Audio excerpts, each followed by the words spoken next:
Anda masih di Sapa Indonesia Pagi pada segmen Kompas Bisnis bersama saya Asri Gunawan. Saudara, yang mungkin akhir-akhir ini sering Anda baca di banyak berita adalah usia pensiun kini 59 tahun.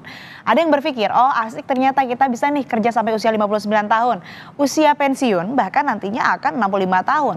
Kemudian ada juga yang beranggapan atau yang punya pemikiran, happy, alhamdulillah bisa kerja sampai umur 65 tahun. Nah sayangnya bukan itu yang dimaksud saudara. Dalam konteks BP Jam Sostek, usia pensiun adalah usia ketika manfaat jaminan pensiun atau yang kalau di aplikasi JMO ini ada kode huruf JP, ini baru bisa dicairkan. Kita ambil rata-rata, perusahaan swasta ini memberikan usia pensiun karyawannya 55 tahun. Uang jaminan yang ada di Jam Sostek nggak bisa langsung cair. Kalau pensiun tahun ini di 55, ya baru bisa dapat jaminan pensiun di usia 59 tahun. Inilah yang dimaksud usia pensiun. Akan ada masa tunggu yang relatif lama untuk mencairkan. Jadi jangan sampai hilang ya kartu Jam Sostek Anda. Makanya judul kami hari ini adalah pensiun usia 55, manfaat Jam Sostek baru bisa cair di usia 59. Kita mulai dari basic dulu saudara. Apa aja sih manfaat kepesertaan BP Jam Sostek? Kita ke data berikutnya. Ada 5 program utama yang diberikan oleh BP Jam Sostek, yaitu yang ada di layar Anda. Jaminan hari tua, jaminan kecelakaan kerja, jaminan kematian, jaminan pensiun, dan terakhir jaminan kehilangan pekerjaan. Yang kami tangkap tentang usia pensiun adalah kebingungan saudara.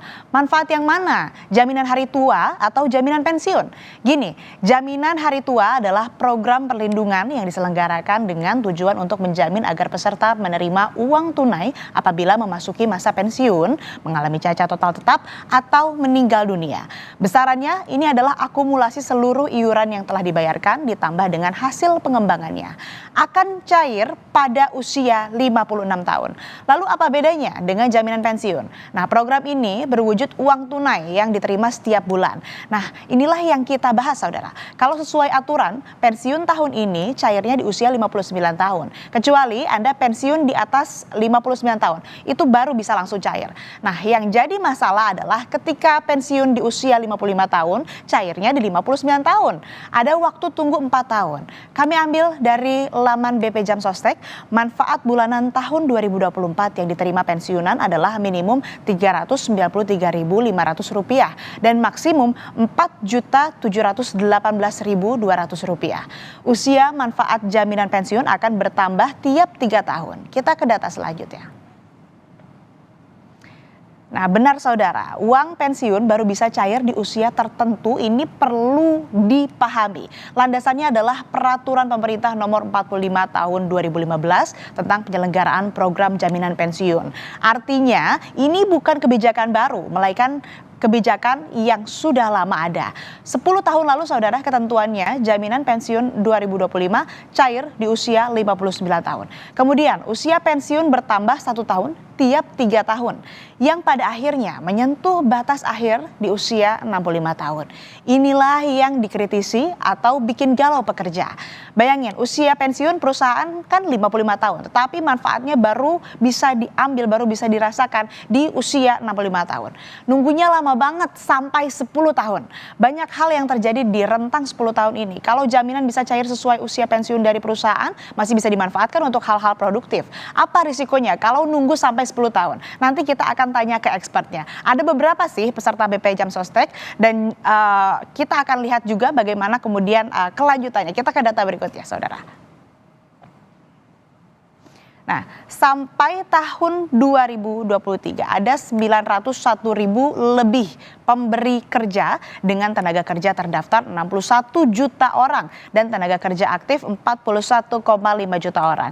Apakah ada beda iuran antara JHT atau jaminan hari tua dengan jaminan pensiun?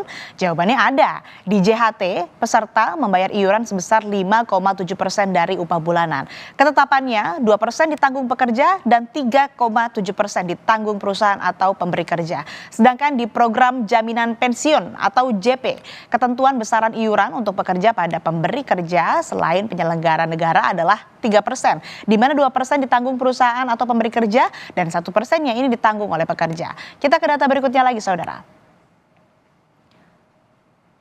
Selama ini berapa yang sudah dikumpulkan dari program jaminan pensiun dan berapa klaim dicairkan, kalau dilihat dari angkanya, klaim yang cair ini tidak pernah 10% pun dari dana yang dikumpulkan.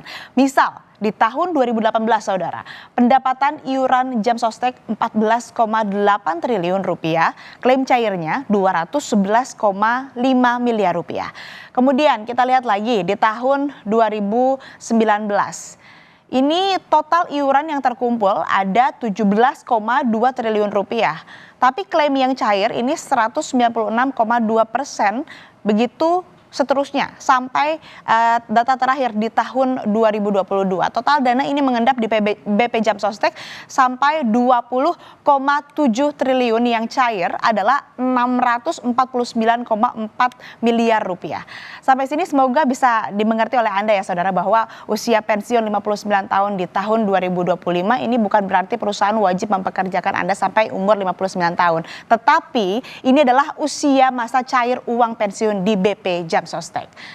Lalu bagaimana tanggapan pekerja soal kenaikan usia penerima manfaat pensiun BPJS Ketenagakerjaan? Berikut selengkapnya. Kalau aku sih kurang setuju ya.